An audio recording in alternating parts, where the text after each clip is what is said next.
we're here today with another school that's being inducted into this year's Sports Faith International Hall of Fame. The dinner is coming up on Saturday, May 23rd at the Forester in Lake Forest, Illinois. I'm A.J. Shaw. The last two discussions we had were with Brother Rice and Fenwick High School. Today we're here in Indiana talking to Andrean High School, who were the state champions this year after going 13-1. And I have three very impressive young men here today.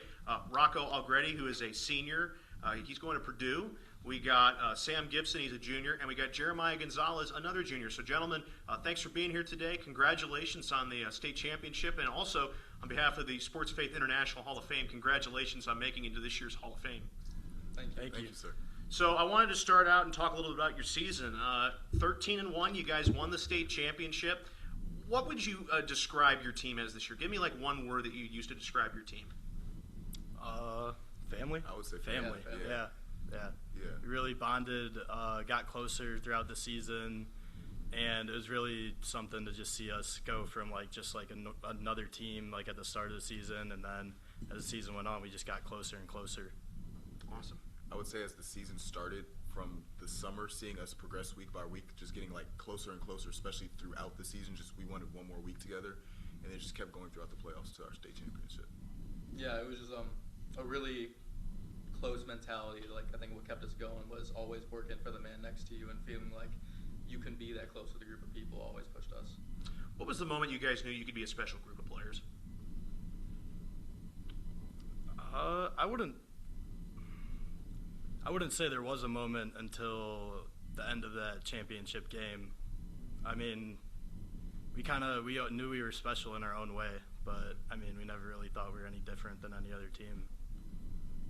I feel like we all knew that we had the talent to be able to do it. I just felt like that we all knew that it just took the work each week, and so we didn't have that kind of moment.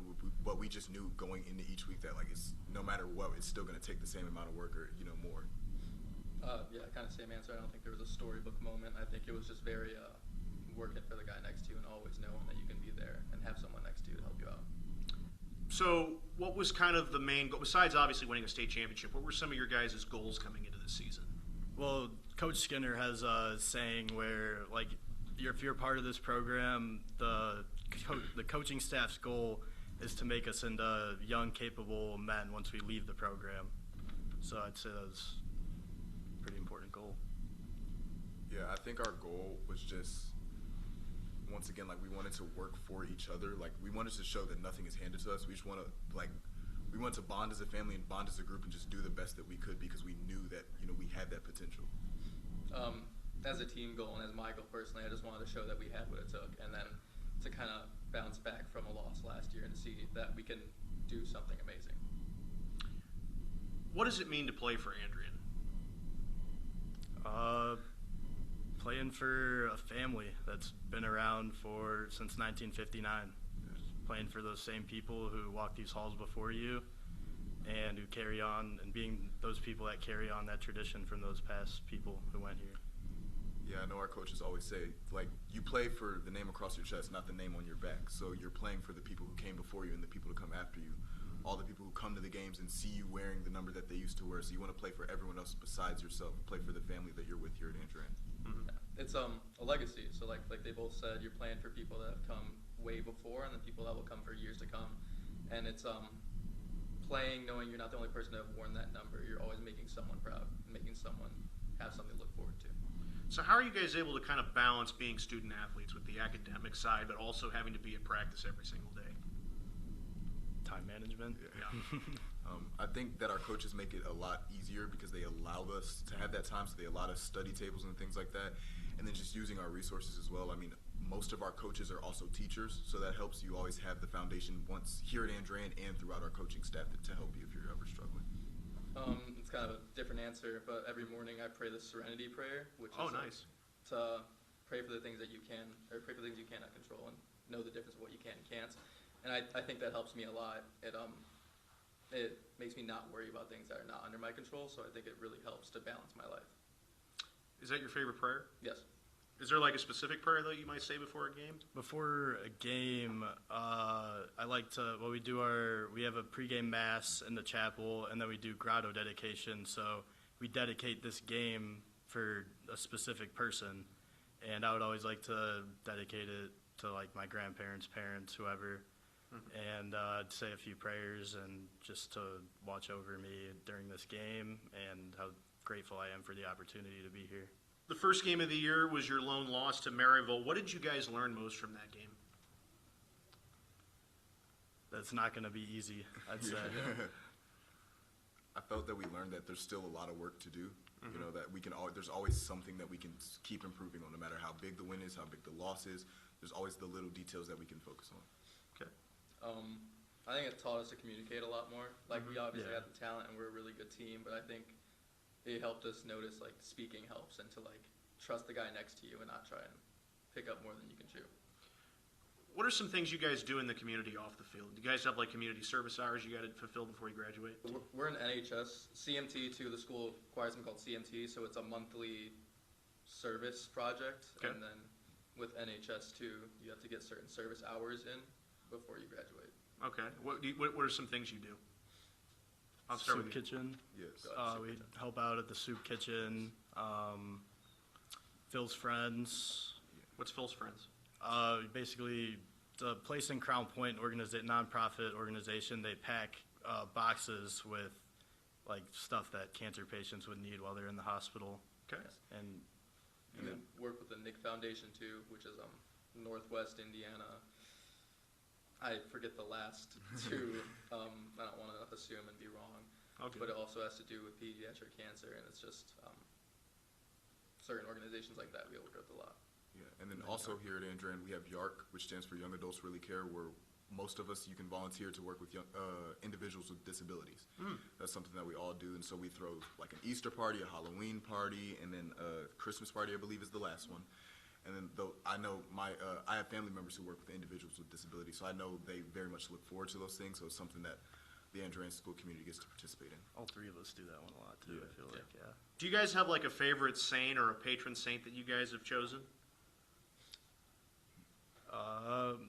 Mine is Saint Sebastian. It's my confirmation saint. Okay. And one thing that just really strikes me about him is that he kept getting up no matter how hard he got knocked down. So growing up, I went to Aquinas. It was a Catholic school, and the patron saint for Aquinas is St. Thomas Aquinas. And I remember growing up learning about how he was always kind of quiet. He kept to himself. He was very intelligent, but he just wasn't as outgoing. But he still was very, a very strong leader silently. So I feel like that sticks. Yeah. Same with Rocco. My patron, or my confirmation saint was Saint Sebastian. I also hold Saint Michael the Archangel really close. Why? It's kind of a sign for me to keep fighting. Like, life can get harder sometimes, and he's like God's right-hand man, and he's always fought for what's right. So, When you guys were looking at schools, why did you choose to come to Andrean? I had a lot of family who went here in the past, so it's kind of just carrying on that legacy like we talked about earlier and being that next man in that jersey.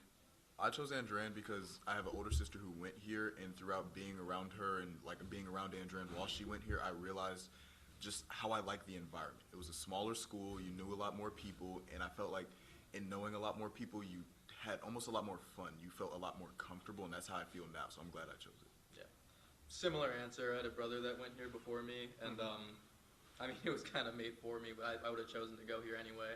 I like the tight-knit community. I like knowing everyone, and I don't like crowds. So it's nice to like walk down the hallway, and pretty much everyone you see, you know their name, and it's like, hey. I was looking at the roster. There's a sophomore, last name Gonzalez. Is that your younger brother? No, it's my buddy. No. Oh, okay. Sam made a really nice point when we were leading into this conversation about family, but also redemption. You guys played, I believe it was Adams Central last year, and they beat you in the playoffs. And throughout the season, I know you guys talked a lot about redemption, and that led into playing them again to get to the state championship game. So talk a little bit more on family, but then also where redemption came in for your team this year. I'll start. Go ahead. It was a really huge driving factor. I think for the whole team, it wouldn't just be like a personal thing. And I think that's what helped us bond, is we all experienced that same pain from last year. We all experienced and went through the same loss, and it was one of those, like, you knew you had something great, and you were just right there. So I think it really pushed us to finish the job this year and prove that we deserve to be there. Our theme of the year was choose hard. So, I mean, if you choose hard, you're rewarded instead of just going the easy way.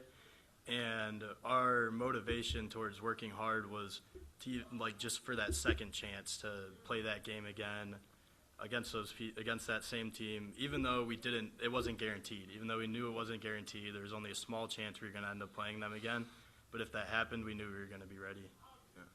As they said, I think a big part of it is we all felt the pain, right? Like, we all experienced picking up the seniors who were crying, taking them off the field. And I think it was just, we wanted to redeem that for not only ourselves, but also them. And I think a big part of that also was the freshmen who also came in bought into that. Even though they didn't experience the pain, they wanted it just as bad as we did. They wanted the redemption, even though they weren't there for it. Something I also found interesting is you guys don't have, like, individual team captains. The seniors kind of just take that role over. Was there anybody, like, junior or sophomore or even freshman that kind of stood out to you this year, too, as a leader? Yeah, I mean, these two juniors right here, Figured. they helped lead the team a lot. Landon Murray and Ethan Reyna are two big ones, too, helped. Because it's a lot of responsibility to, like, lead that many kids, like 70 kids. Mm-hmm. And you kind of got to read them out, learn who they are, and act on that in the best way to lead them. But these two helped out with that a lot. And being at Andrean and being on our team, I start to realize, like, leadership isn't always vocal. Mm-hmm. So I feel like we also have a lot of just leaders who lead by example, right? Mm-hmm. It's not necessarily, bossing around the commands, but just doing what's right. And I think that having enough of those on our team, we just all became one of those and just kind of, like, all pulled each other towards the right direction. Yeah, I mean, I agree a lot with Sam. We had obviously leaders that were more vocal, but I think everyone had their own quality of leadership, and I think that's what's so amazing about this program, is it pushes you to grow as a person as well as a player. And I think if you went down the line, I can name one quality from at least every person on our team that had a leadership quality, and it made it so much better for our team. One final thing from me. Talk a little bit about your relationship with Coach Skinner. What has he taught you guys the most? I like to think of it as, like, almost a father figure in a way, mm-hmm. because don't get me wrong, he's gonna get on you. If you do something wrong, he's gonna be there. He's like that. He's stern there for you, but he's also, I feel like, a friend at times. At team dinners, like, you can laugh with him. You have those moments. So I feel like I'm grateful to have him as a coach because he's there when you need the constructive criticism. He's there when you need the something to change the building, but he's also there to compliment you, to kind of, like, build you up. Yeah. Very similar. I think he's one of the few people in my life that have wanted nothing but for me to get better, and he doesn't hold back. Like, you have a lot of those yes men in your life that will tell you everything you're doing is right, and while it's kind of a good feeling, I guess, yeah, of course, it won't get you anywhere. And I think he's been a huge role in how I've grown as a person, even if it's just on the field or off the field. It's always been someone there to look out for you and to tell you this and this and this, and it's going to make you a better person overall. Yeah, for sure. Kind of like that tough love feeling, because he wants you to succeed, and you can feel that even though, like, he's hard on you a lot of the times, or if he's hard on you all the time, but you just know it's from a good place, and he just wants you to succeed, and he wants to do what's best for the team. Really quickly, you're going to go ahead to Purdue. Are you going to be playing football there? No, I'm not. Why'd you choose to go to Purdue? Great engineering program, and Absolutely. That's what I've been wanting to do for the past few years. So my uncle is a graduate of their engineering school, so nice. Great school. Well, gentlemen, I want to once again congratulate you guys on the state championship and also being inducted into the Sports Faith International Hall of Fame. I'm hoping we can see some of you guys at the dinner coming up on the weekend of Pentecost, the 23rd of May, at the Forrester Hotel in Lake Forest. I know it's kind of a far drive, so I don't know if everyone's going to be there, but I hope some of you guys can show up. We'd love to have you there. Yeah. And it was great talking with you guys today. You guys are incredible young men. Good luck to you at Purdue, and good luck to you guys in your senior year. It's going to be it's going to go quick. I'm going to just say that from experience. Yeah. So thanks for being here today, guys.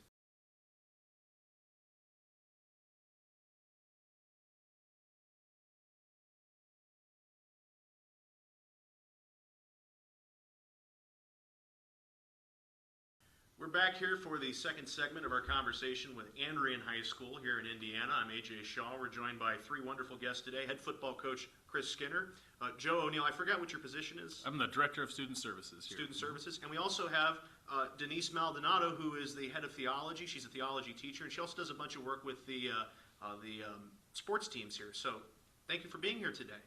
Absolutely. And I found this interesting. You've taught both of these gentlemen, right? Yes, I have. Yes, That's I awesome. have. Were they good students? They were very good students. Oh, that's very great. good students. They didn't yes. cause any trouble for you. Not at all. Oh, that's Not at all. fantastic. Not at all. These guys are great. So I wanted to start off talking a little bit about your school. You guys, what is your guys' denomination? Catholic. So Catholic. we're a Catholic private high school. You don't have like a specific, like Dominican or. That's a tricky question. So there's currently no affiliation with like priests in the building. Our school was founded in 1959. We kind of had, for a time, our male students and female students were separate. I forget, do you remember who was second floor and who was first floor? I think the boys were upstairs and the girls were downstairs. Yeah, so, but since has been combined, we were, the order of nuns was Saints Cyril and Methodius. I can't remember the last time, what was the last nun that was here? It was, 7 years ago at this point? Yes. So, Gotcha. Do you guys have a particular patron saint for the school?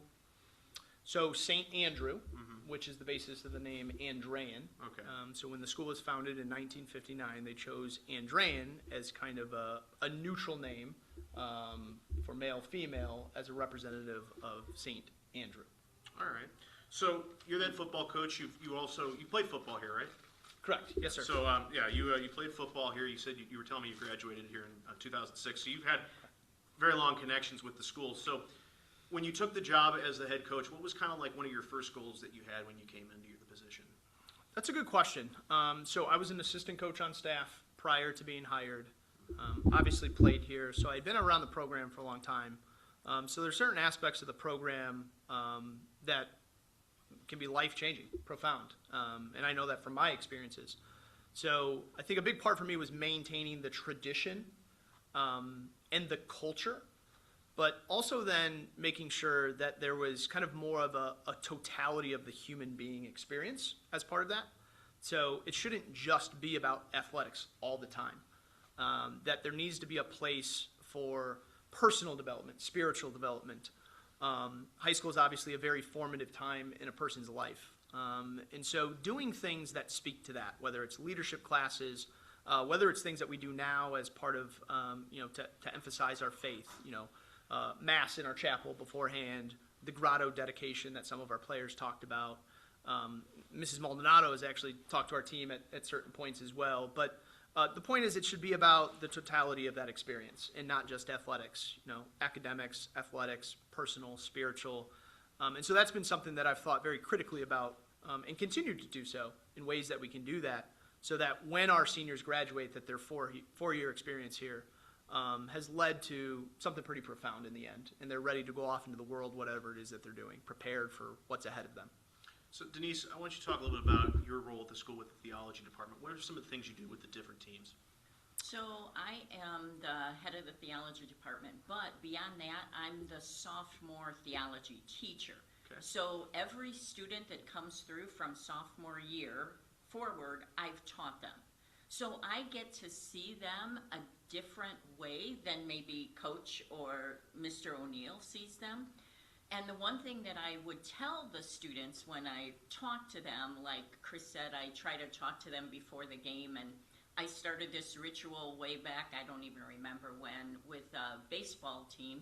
They go into the sectional play, and I have bracelets that have scripture passages on them. Oh. And they blindly pick them out of the bag, and I tell them that's the quote that God wants them to hear at that moment in time. So sometimes it says, pray about everything, worry about nothing. Be strong and courageous. Because I get to see the students more in the classroom than out on the field. Mm-hmm. I see them play, but I see them for 50 minutes every day. And I tell them that I want everyone to see the champions that they are in the classroom. So when you saw those boys being interviewed earlier, that's what I see all day, is kids coming in with that genuine concern for other people. Our motto is Christ is my teacher. And we see that in what Coach Skinner does. We see that in what Coach O'Neill does. We see that in what the faculty do. And we model that for the students, and I can see that in the students when they interact with each other in the hallway. When that student is, okay, we're going to find partners, I need somebody who doesn't have a partner, I need somebody to step up. And more times than not, it's the athlete that'll stand up. Mm-hmm. It's the football player that'll say, I'll work with that person and not work with my friend, or the baseball player, or the basketball player. So I think our coaches do an excellent job of modeling the Christ is my teacher, and it's something that we see inside and outside of the classroom. I also sponsor a club that's called YARC, Young Adults Really Care. Mm-hmm. They were just talking about that last segment. We have Halloween, Christmas, and Easter parties, and these athletes come and they work with these developmentally disabled adults, and they become best buddies. Mm-hmm. We have this one man that comes and he just looks for his football guys and his baseball guys, and he can't wait to see them and hang out with them again. That's awesome. And so I think for me, I have the pleasure of seeing these athletes in my classroom and in the hallways and doing service projects. They've gone to the soup kitchen with our campus minister. Our kids come when they're asked, or even when they're not asked. And I think a lot of that has to do with the coaches and the model that the coaches have displayed to our kids. That's a great summary that you put out there. Christ is our teacher. I think that's an excellent motto too for the school. It means it's a really powerful motto too. Mr. O'Neill, Joe, talk to us a little about what your role is. Yeah, so I'm the Director of Student Services here at school, and then I help out with Coach Skinner on Friday nights. I get to do the announcing, the play-by-play. Oh, nice. Yes. I love that. Yeah, so it's my gig. Yeah, it's fun to be like at arm's length, so to speak. So as Ms. Maldonado mentioned, I get to see the students in the hallway, which is wonderful. And we don't get to see them every day on the field practicing or in the weight room, but we get to see kind of the fruits of their labor in the evening and all of the hard work that the coaching staff puts in. So it's nice to be able to see, Christ is my teacher is one of our things. We have 4 pillars of faith, learning, leadership, and service. And our student athletes are able, football players specifically, are able to model that based upon what they get to see every day from the adults that they interact with. So they get to serve one another in the community service and the CMTs. They get to model leadership, as Ms. Maldonado mentioned, partnering up in classes, and then also being kind in the hallway, picking up trash at the very least and throwing this in the garbage, or making sure that people aren't getting picked on or bullied, and so in many different ways, obviously learning in the classroom all the time. I think Coach Skinner has study tables after school, and he has high expectations for all of the GPA for his class, for his team. So we have a lot of different opportunities to put our mottos into action, and we see that lived in the football program and our experience with them. So I have to give his name justice since we're in the state of Indiana, but you mentioned academics and athletics. Bob Knight over at Indiana, he was always big on that. So that's something I know that can come as a challenge. And I talked to the players a little bit. How are you able, as a coach, able to kind of help them able to balance that between athletics but also academics? That's a good question. This is definitely a growing challenge, and obviously has been since the advent of cell phones and easy internet access. Correct. And, any app in the world that you could have on your phone, right? So, there's certain things that we do, just academically, they're not allowed to be on their cell phone in class, right? So I think from the start of the day at 8 o'clock, just the idea that you're here for a purpose and it's not to scroll your phone, right? Your parents are paying tuition for you to be a part of this academic environment, right? Now on the athletic side, it's okay, now there's this other set of responsibilities that we're going to put on your shoulders. And so it wouldn't be fair to just say, okay, here, deal with it. We have to provide them with a structure by which they can succeed. At the end of the day, the accountability always is going to lie on the student athlete, right? They're either going to accomplish their work or not. But by doing things like giving them study tables, right? We very rarely hit the practice field after school. By giving them a structured academic setting after school, we're telling them, this is your time to focus on academics, right? We have practice. We're going to get there. But it's okay if you focus for the next 30, 45 minutes on your homework, on that test tomorrow. Go, meet with the teacher. So I think we do things that emphasizes the importance. We don't just say it. And I think that's important in a lot of things that we do here that Joe was emphasizing. It's like it's one thing to have a motto, but it's actually another thing to provide a structure to give them opportunities to live out that motto. And so I think we do that. And I'm a teacher first. I always tell people I'm not a coach that has to teach because that's how I get paid. I am a teacher first that happens to coach.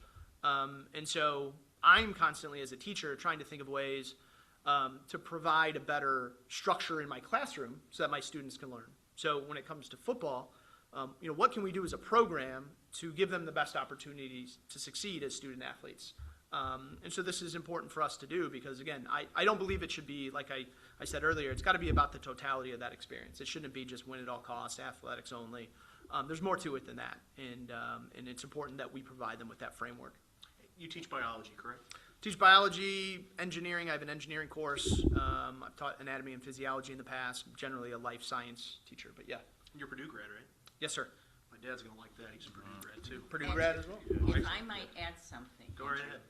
From a teacher perspective, we all know that if someone is struggling in class, if like a football player didn't turn in a homework assignment or a football player's grade is starting to drop, all we need to do is go to Chris, and Chris will follow up and Chris will take care of it. So we know that if we see something in the classroom and we're struggling trying to get motivation from the student, we can go to Chris and Chris will take care of it. And I even had a parent at my last parent-teacher conference that said, if this continues, just tell Coach Skinner, because Coach Skinner can get through to him better than we can. So I think a lot of our success for the students in and out of the classroom comes from the example that not only Chris, but his entire coaching staff sets. And like he said, he's a teacher first. And being a teacher, the heart of a teacher is a genuine concern for the growth and development of your students. And Chris is an excellent model of that. He doesn't just care about what they're doing on the field, but he cares about them in the classroom, and he cares about them as genuine Catholic human beings. And he wants to see them get better wherever they're at. That's excellent. How does your guys' Catholic identity shape into your athletic programs? Just generally as a school? Yeah. That's a good question. I guess every program is going to have its own flavor to that, right? I think Joe spoke very well about the 4 pillars of what it means to be a student athlete here. Just in general, I guess, an athlete of the 4 pillars: faith, learning, leadership, and service. So I think that's always at the heartbeat of what anybody is doing, whether you're an athlete or not. How each program, I guess, adds their own unique twist to those things varies. But Mrs. Maldonado spoke about, the students talked about the things that are required of them as being a dedicated Catholic, as someone of faith. How is it that you're serving your community? So I think this is just, again, part of the structure of the school, that these things are non-negotiable, right? That this is expected of you. This is not, a bonus on top of what you do, or you're being told to do these things. Like, this is the expectation. So everybody who applies, who wants to be a part of this as an incoming freshman, that standard, that expectation has already been set by the larger, school culture. I don't know if you guys have anything to add to that. I also would think that student buy-in is important. I know that we have structures in place to try to make or to get the best out of our students, but when they also live into that idea or that motto, when they actually participate in study tables, when as an adult or a teacher, we know we can talk to Coach Skinner because the adults have the same mindset to create the best Catholic young man that we can, or woman across the different sports. But the kids have to meet us kind of halfway or more than halfway. So I think that that's really important. And, the boys talked about the family, the Andrean family, and, just in the Holy Family, in our Andrean community, we have expectations for each other, and we love each other and we support each other, and but that's not one-sided. So I think that the students definitely bring a part in that, and they live into that on a daily basis. And again, I go back to the coaches. When you have a coach that has a strong faith, they model that in ways they probably don't even realize, whether it's Coach Skinner, whether it's Coach Pishker. These are strong men who are Catholic, and they live that Catholic faith in ways that probably they're not even aware of. Just in the way they speak to other people with respect and dignity, in the way they treat other people, in showing the value in prayer, in showing the value of going to Mass and praying before athletic competitions.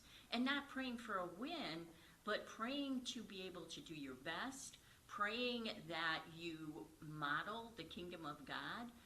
Those kinds of examples are things that kids take with them.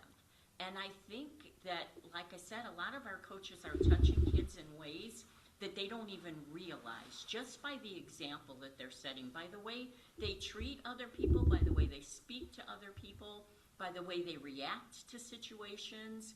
I think that goes a long way in our Catholic identity. That's a great answer. Can I add one thing?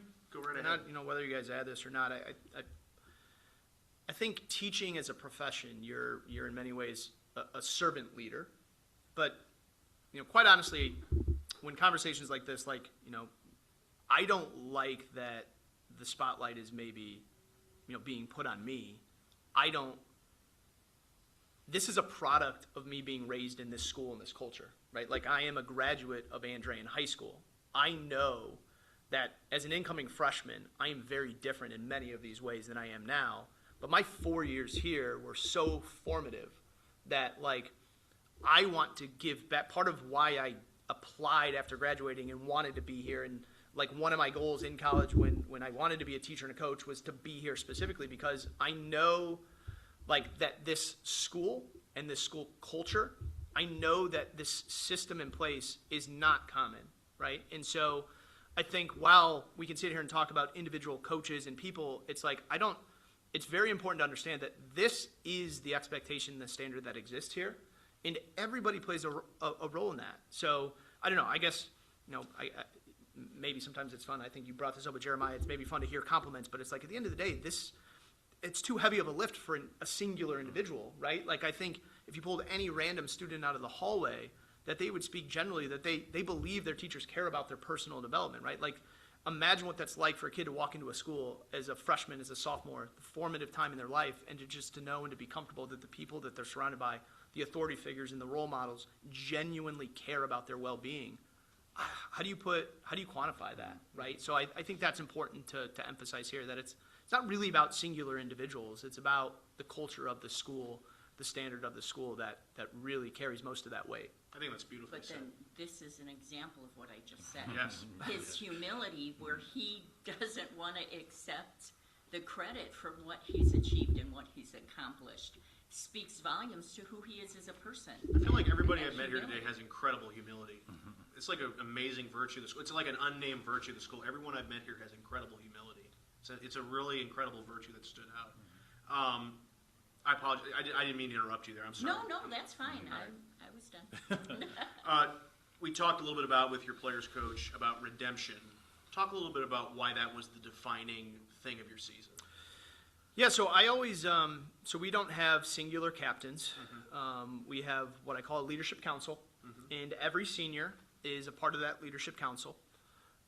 We will also vote on underclassmen that we feel should be added to that. So the seniors get to vote on individuals, if there are any, that should be added to that. But I always give them the responsibility of coming up with the theme of the season, because I truly believe in football. It's such a long season. It's such a physical grind that, if you want to make it through, June summer sessions all the way through Thanksgiving weekend, that's a lot of time together. And so there has to be development. There has to be a togetherness, a closeness of the family. And so I want them to take ownership of what that driving force, that theme, and that motto should be. And that's what they chose. And I'll be honest in that it wasn't something that I was particularly fond of at the time, because I think every season is its own team. It's its own story. And so redemption to me was kind of all right, well, we're still kind of hanging on to what we did last year, right? Yes. We fell short, and so we're going to redeem last year. And it's but it's a completely different chapter, right? And now for the seniors, that makes sense, because this was their last ride, right? And so they wanted to redeem that. But like as an overarching theme, I was like, okay, but it's got to be more than words, right? And so that's where I think we really pushed. Obviously, it started with the seniors, but then they became great leaders throughout the season. And the way we were able to push them in terms of the expectation, the demands, how much classroom work we put in. It's not just what you do on the field. It's studying the playbook. It's reading scouting reports. It's watching film. It's all that. So we continued to put expectations on them that were kind of heavier and heavier, knowing that, they really were bought in. And so at the end of the day, it ended up being kind of this redemption aspect. Ended up working out, obviously. But it wouldn't have without, obviously, the seniors, the leadership that they had with everybody throughout the team. And so while I had my doubts initially, it ended up working out. Really quickly, my last question. There's some young kids, middle schoolers out there that are probably listening to this and they're looking at high schools. Why choose to come to Andrean? Why should they come here? It's a difficult question. Whenever prospective families, shadow or, we have open houses, whatever the case may be, I always tell them that it is not my place to tell them that Andrean is where their son or daughter should go. That's not my place, right? What should matter is, what do you want your child's 4-year high school experience to look like? What is important in that experience? And if their immediate response, if their first response is athletics, I am quick to tell them that that should not be the basis of their decision. And again, I think that ties into like the mission of the school, because we've had individuals who have come to the school purely for athletics, and more often than not, despite being very talented, it typically doesn't work out because there are so many other things that we expect of them. We have higher academic standards for eligibility than the state of Indiana. And so we have internal, benchmarks for participation. We have everything within our theology department and the community service that is required of them. If you're not bought into all of these things, it doesn't matter how good you are, how talented you are, how productive you are on the field, you're not going to enjoy your 8 to 3 o'clock here because of all of these other expectations. So obviously I know that this can be a profound experience. I was impacted by my 4 years here in a way that is difficult to quantify, but you need to have a family and a student that is willing to participate in the 4 pillars that Joe talked about, that you are going to have a high standard of expectation in faith, learning, leadership, and service. Athletics is not one of those 4 pillars, right? It can certainly be something that adds to the experience, as we're trying to instill in our football players, but should not be the criteria for why you're coming here. And so, yeah, if you're willing to buy into that, if you're willing to kind of accept that this culture is going to speak to, your development as an individual, as a person, as a student, potentially as an athlete, then yeah, come on, it's pretty special. But they have to explore that and be understanding of what they're buying into from day one.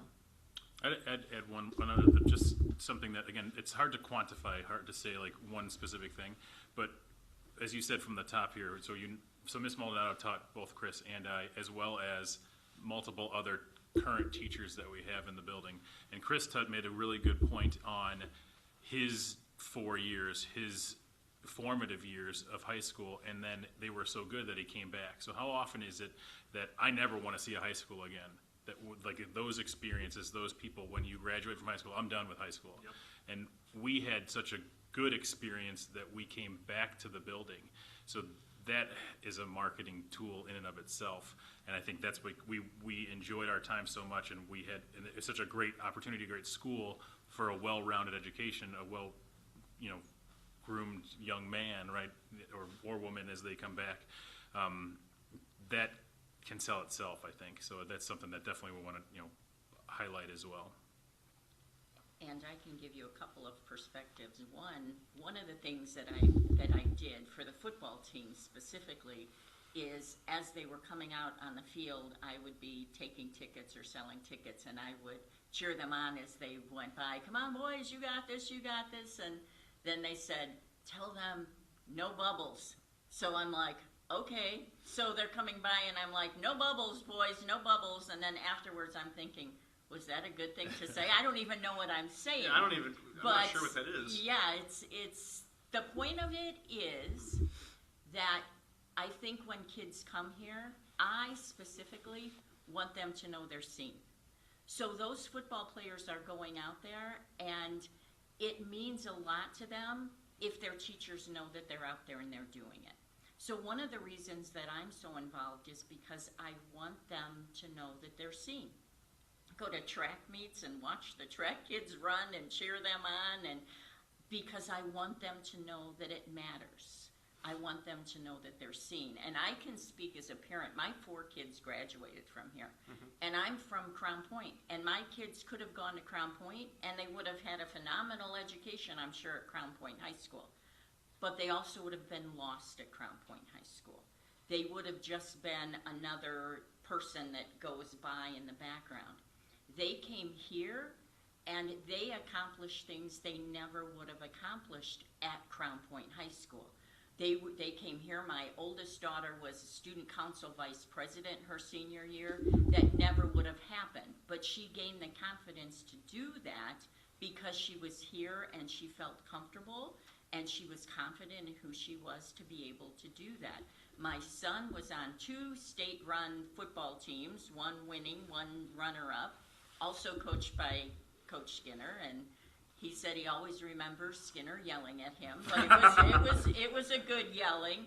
And now he's successful in his life. He was the homecoming king, and he went all the way down to UCF to go to college all by himself, and got a job at Universal and the Hilton and the Hyatt and the Marriott and all of those kinds of experiences that he wouldn't have had he not come here to get that experience and that self-confidence.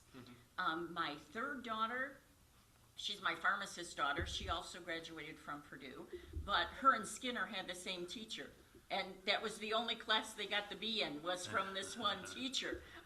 What's her name? Was it mechanical chemistry? No. It was anatomy and physiology. Ooh. Yes. Dr. Rupa Day. Yep, that's who it was. She was difficult, yeah. But Kristen was an athletic trainer, so she was out on the field watching them the whole time.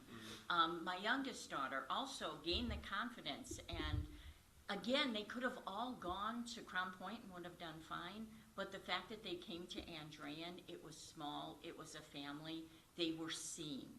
People knew who they were. And I think that's what we have to offer that they can't get anywhere else, is they'll be seen, they'll be recognized, they'll feel like they're part of the family, and they'll know that they have the support that they need to succeed anywhere they go. Well, this has been a great conversation. It's been a very powerful conversation. You 3 made some fantastic points. It's been an honor being out here today. And once again, on behalf of the Sports Faith International Hall of Fame and WSFI Catholic Radio, I want to congratulate your school on being in this year's Hall of Fame, and we hope to see you at our dinner on the weekend of Pentecost, Saturday, May 23rd, at the Forrester Hotel in Lake Forest. Thank you so much. Thanks, Thank you.